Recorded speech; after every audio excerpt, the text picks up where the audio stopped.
En une nuit, le Niger a coupé le courant de l'ancien monde. Ce décret silencieux, suspendant l'uranium français, a renversé 50 ans de dépendance. Paris s'est assombri, Niamey s'est illuminé, et les marchés ont vacillé comme des écrans en surcharge. Que révèle vraiment cet acte qu'Ibrahim Traoré décrit comme la première ligne de code d'une Afrique souveraine? Sous le Sahel, une lumière nouvelle pulse, froide et lucide. Le décret du Niger n'était pas une rupture passagère, mais une déclaration d'architecture. En suspendant les opérations d'Orano, Niamey ne cherchait pas la provocation. Il annonçait qu'un continent pouvait enfin réécrire ses protocoles d'énergie. Pendant des décennies, la France a extrait l'uranium sahélien comme une ressource sans visage. Aujourd'hui, le flux s'inverse et les projecteurs se déplacent vers le sud. L'enjeu dépasse le combustible. Il s'agit du droit de nommer sa propre lumière, de contrôler la valeur et le sens d'un watt africain. Cette souveraineté énergétique, Ibrahim Traoré la voit comme la racine d'une souveraineté mentale, celle où chaque nation cesse de traduire sa dignité en devises étrangères. Mais cette promesse a un coût: transparence, discipline et cohésion régionale. Si l'Afrique réussit cette équation, elle ne gagnera pas seulement du courant, elle gagnera du temps historique. Et cette seconde ressource vaut plus cher que l'uranium. En 3 phrases et un décret, le Niger a provoqué le plus grand basculement énergétique depuis 50 ans. 70% de l'électricité française provenait de réacteurs nourris par l'uranium sahélien, un chiffre qui explique à lui seul la panique des écrans boursiers. Dans les heures qui ont suivi, les serveurs de Paris ont affiché rouge, les courbes se sont inversées et le mot crise a circulé plus vite que la lumière. Pourtant, à Niamey, personne ne célébrait. Le geste était calme, calculé, presque chirurgical. Derrière cette sérénité apparente, une logique nouvelle se dessinait. L'Afrique ne revendiquait plus la rupture, mais la réinitialisation. Pour la première fois, le continent posait les bases d'une économie où la ressource ne quitte plus le sol sans projet de transformation locale. Les diplomates occidentaux parlaient d'isolement. Les analystes, eux, observaient une synchronisation. L'énergie cessait d'être un don pour redevenir une équation. Ibrahim Traoré, témoin attentif depuis Ouagadougou, l'a formulé d'une phrase: ce que le Niger a fait avec l'uranium, nous devons le faire avec la dignité. Cessent dansent les jours qui ont suivi, les visages du changement sont apparus hors des studios. À Arlit, une ingénieure de 29 ans a supervisé le premier contrôle d'extraction sans supervision étrangère. Elle a dit simplement: Nous savons faire, nous n'avions juste jamais eu le droit." Ce témoignage est devenu viral dans toute l'Afrique de l'Ouest, symbole d'un basculement silencieux où la compétence remplace la dépendance.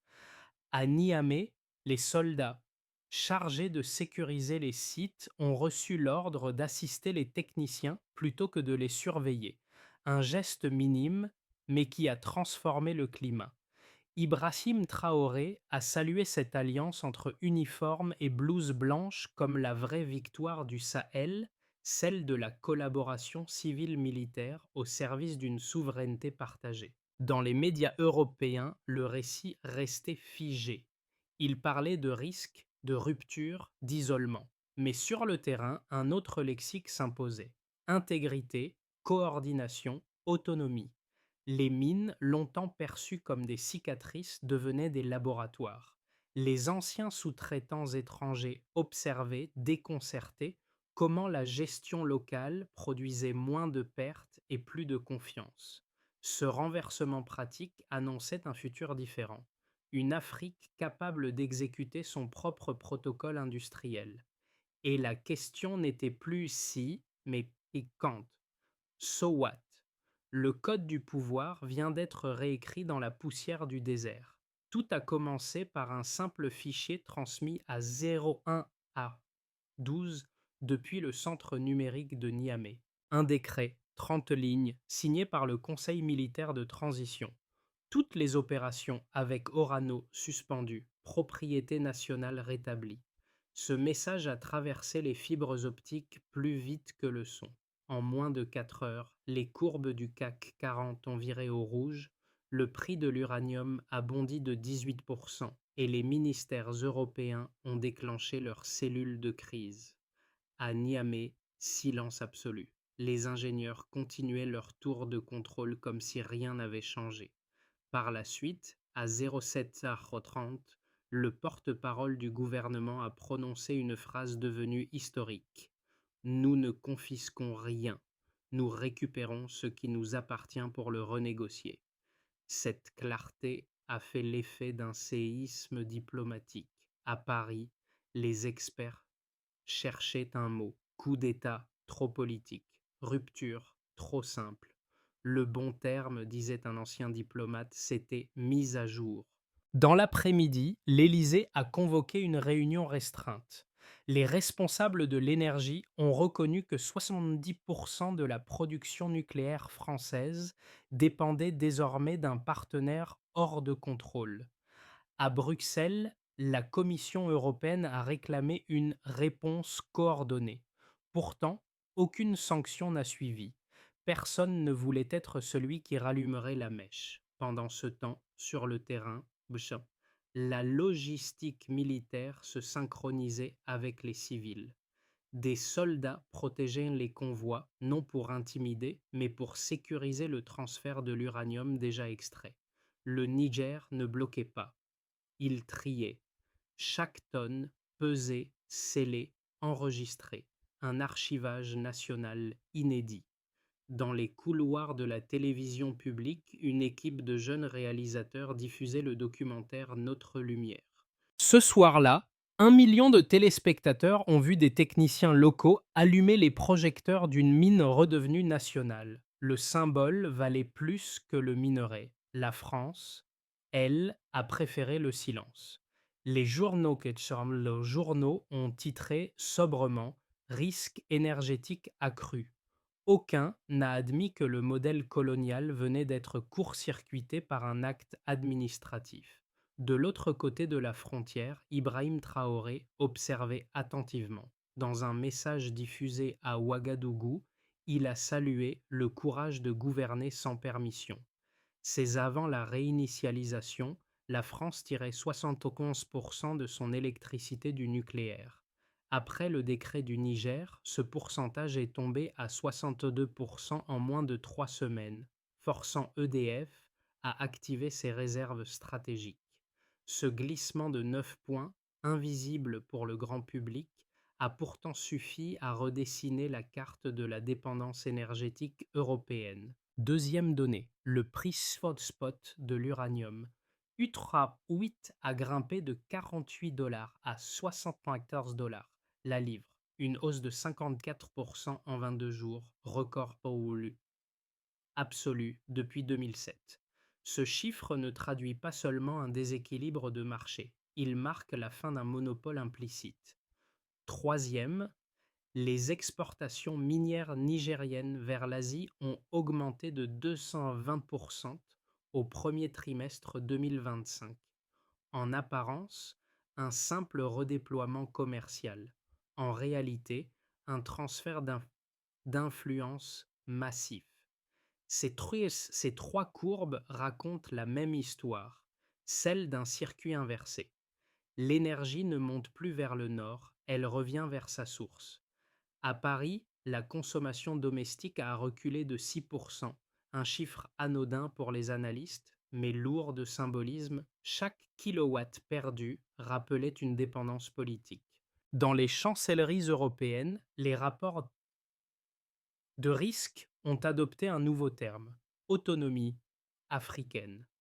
À Niamey, l'expression dominante était différente, justice énergétique.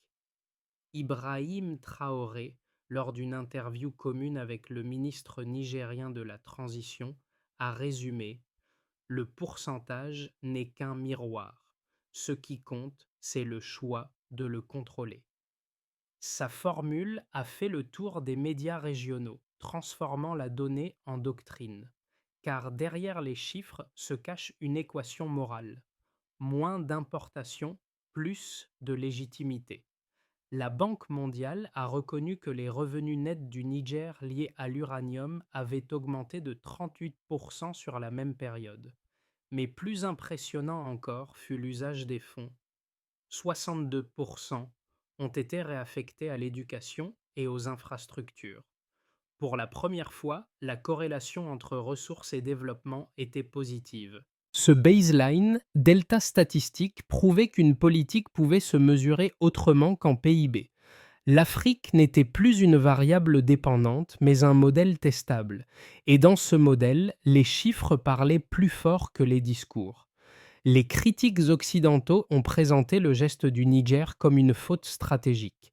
Selon eux, rompre avec Orano revenait à sacrifier la stabilité pour une victoire symbolique. Le premier argument, celui du risque d'isolement, reposait sur un schéma ancien.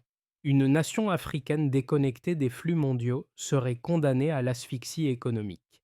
Mais 3 mois après la nationalisation, cet isolement annoncé n'a pas eu lieu. Le Niger a signé 9 protocoles de coopération énergétique avec la Chine, la Turquie et le Brésil. Les volumes échangés compensent déjà 72% des contrats français suspendus. Le second argument, plus subtil, parlait de capacités techniques limitées. Les observateurs prédisaient l'effondrement des infrastructures une fois les experts étrangers partis. Pourtant, les rapports de production de mai 2025 montrent une stabilité inattendue. Les rendements miniers n'ont baissé que de 3%, un écart inférieur à la marge d'erreur. La raison? La relève était prête. Des ingénieurs formés localement, souvent invisibles dans les bilans précédents, ont repris les commandes.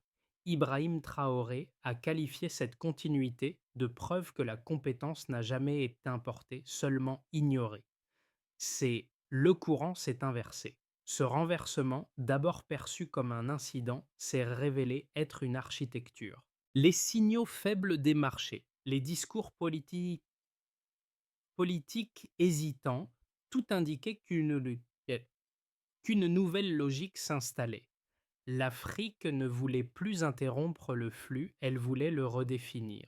À Niamey, les mines scellées n'étaient plus des symboles de fermeture, mais de configuration. Ibrahim Traoré a saisi cette bascule. Il a parlé d'un moment de recodage moral où le contrôle des ressources devient l'apprentissage du pouvoir. Au lieu de produire pour vendre, le Niger apprenait à produire pour comprendre. L'énergie cessait d'être un bien, elle devenait un langage.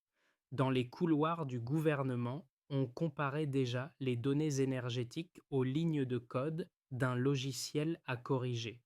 Le milieu du récit n'était donc pas un apogée, mais un pivot, celui où le continent cessait d'expliquer son retard pour décrire sa méthode.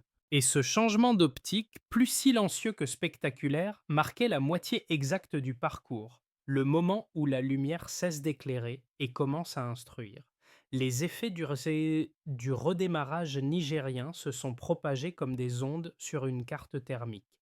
Pour les nations voisines, pour les nations africaines, la première transformation a été politique.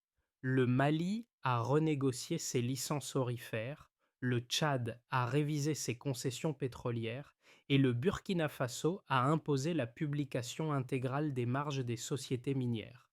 Ces gestes coordonnés ont donné naissance à un axe de transparence inédit au Sahel. Les gouvernements apprennent désormais à convertir la souveraineté en politique publique, non en slogan. Du côté des diplomaties du Nord pour les dirigeants politiques, le choc fut idéologique. Paris a découvert la fragilité de son indépendance énergétique. Washington a revu ses cartes logistiques au Sahel. Bruxelles a adopté un ton prudent, parlant d'ajustement responsable. Ce glissement du langage montre combien la dépendance, une fois nommée, devient réversible. Les chiffres ont suivi, les investissements européens vers les partenariats africains ont augmenté de 22% en un trimestre, non par générosité, mais par calcul. Pour les nations du Sud, pour les citoyens ordinaires, le signal fut d'une autre nature. La preuve que la stabilité pouvait naître du contrôle, non de l'assistance. Le Kenya, le Ghana et la Tanzanie ont lancé leurs propres audits miniers. À Lagos, un jeune entrepreneur a présenté la première application mobile de suivi des exportations en temps réel. Cette contagion technologique a transformé la gestion des ressources en exercice collectif. Et enfin, pour les communautés locales, le changement est devenu tangible. À Arlit, les revenus fiscaux ont financé 2 nouvelles stations solaires. À Agadez, des écoles de formation technique ont rouvert, accueillant les enfants d'anciens mineurs. Le mot progrès a repris sa valeur littérale. Avancer ensemble. Et dans ce mouvement, un visage incarne l'équilibre entre autorité et apprentissage. Ibrahim Traoré. Ses discours à Ouagadougou, mêlant philosophie et géopolitique, ont offert une narration stable à cette mutation. Il ne s'agissait plus seulement d'énergie, mais de confiance. L'Afrique, longtemps décrite comme réceptrice, devenait émettrice. Les circuits financiers, politiques et symboliques convergeaient vers elle. Les conséquences du décret de Niamey dépassaient la matière. Elles touchaient la psychologie du pouvoir. Et dans ce renversement discret, le continent retrouvait non pas la lumière des autres, mais la sienne propre. À 6 mois, le Niger entrera dans la phase d'ajustement. Les contrats alternatifs seront consolidés, les exportations stabilisées et les tensions diplomatiques canalisées. C'est le dans les de base, celui d'une normalisation prudente où le pays devient un acteur reconnu sans provoquer d'escalade. Le prix de l'uranium se stabiliserait autour de 68 $ la livre, niveau viable pour la transition africaine. L'État renforcerait ses audits et le Sahel établirait un fonds commun d'énergie, coordonné par Niamey et Ouagadougou. Ibrahim Traoré y verrait l'amorce d'un modèle régional durable. Le dans le optimiste pousse plus loin. Les corridors de coopération s'étendent jusqu'à l'Asie du Sud et à l'Amérique latine, générant un effet d'entraînement. Les recettes minières du Niger, multipliées par 2, alimenteraient la création d'un institut panafricain des ressources critiques. Dans cette hypothèse, l'Afrique deviendrait non plus un fournisseur, mais un régulateur de la valeur énergétique mondiale. Ce virage transformerait les marchés de Paris à Singapour et ancrerait la souveraineté africaine dans le réel. Et enfin, le dans le pessimiste redoute la fragmentation, des intérêts internes divergents, une corruption renaissante et l'ingérence extérieure sous forme de contrats opaques. Dans ce cas, le symbole se consumerait avant de devenir structure. Le Sahel, au lieu de rayonner, se replierait dans ses contradictions, et la lumière qu'il avait rallumée s'éteindrait à la source. Aucun de ces avenirs n'est certain. Tous dépendent d'un paramètre invisible, la discipline politique. Si le pouvoir reste lucide, le Niger et ses alliés pourront transformer la victoire morale en système durable. Si la complaisance s'installe, le cycle se refermera. L'histoire ne répète pas les erreurs, elle les reformate. Le choix de la prochaine version du Sahel reste ouvert, à condition de ne pas confondre souveraineté et suffisance. Ce basculement énergétique ne se mesure pas qu'en mégawatts, mais en miroir. Chaque spectateur, en Afrique ou ailleurs, regarde désormais une lumière différente.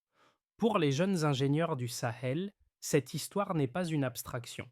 C'est la preuve que la compétence peut se transmettre sans tutelle. Pour les enseignants, c'est un programme à traduire en cours. Pour les entrepreneurs, un modèle de circuit court à reproduire dans leur chaîne de valeur. Dans les villages, les panneaux solaires deviennent des symboles d'autonomie, pas de modernité importée.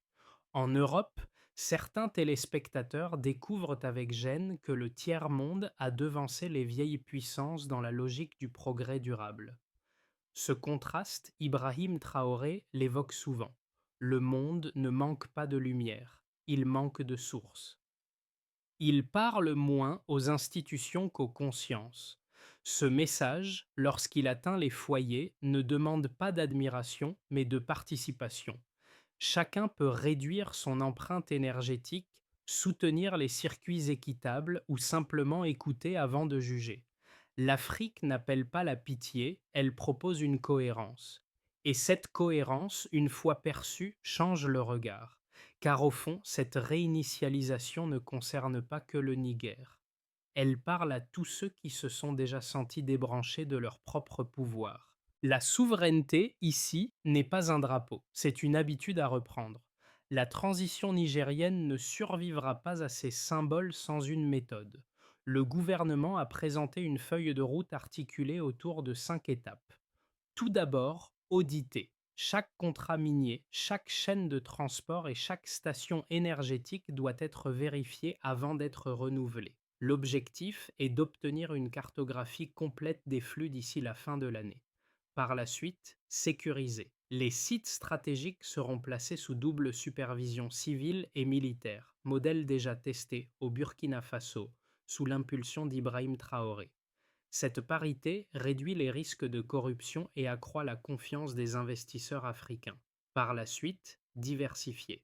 Le Niger s'engage à équilibrer son portefeuille énergétique: uranium, solaire, lithium et biogaz. Un indicateur de mix énergétique devra atteindre 35% d'énergie renouvelable d'ici 2026. Par la suite, industrialiser. Les matières premières ne sortiront plus brutes. Chaque tonne exportée passera par un circuit de transformation locale. Des partenariats techniques sont prévus avec la Tanzanie et le Ghana pour harmoniser les normes de raffinage. Et enfin, mesurer. Tous les 6 mois, un rapport public publiera les volumes, les revenus et les réinvestissements. Cette transparence chiffrée servira de garantie politique.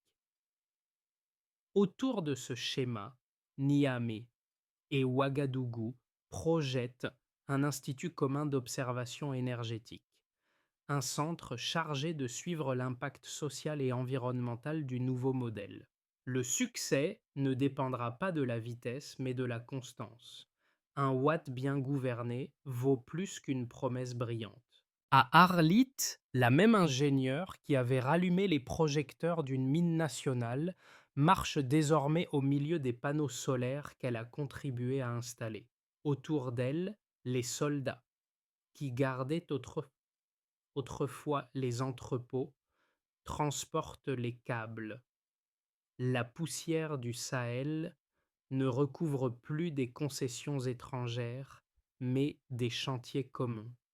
Ce paysage, Ibrahim Traoré l'a décrit comme la réconciliation entre le courage et la compétence. C'est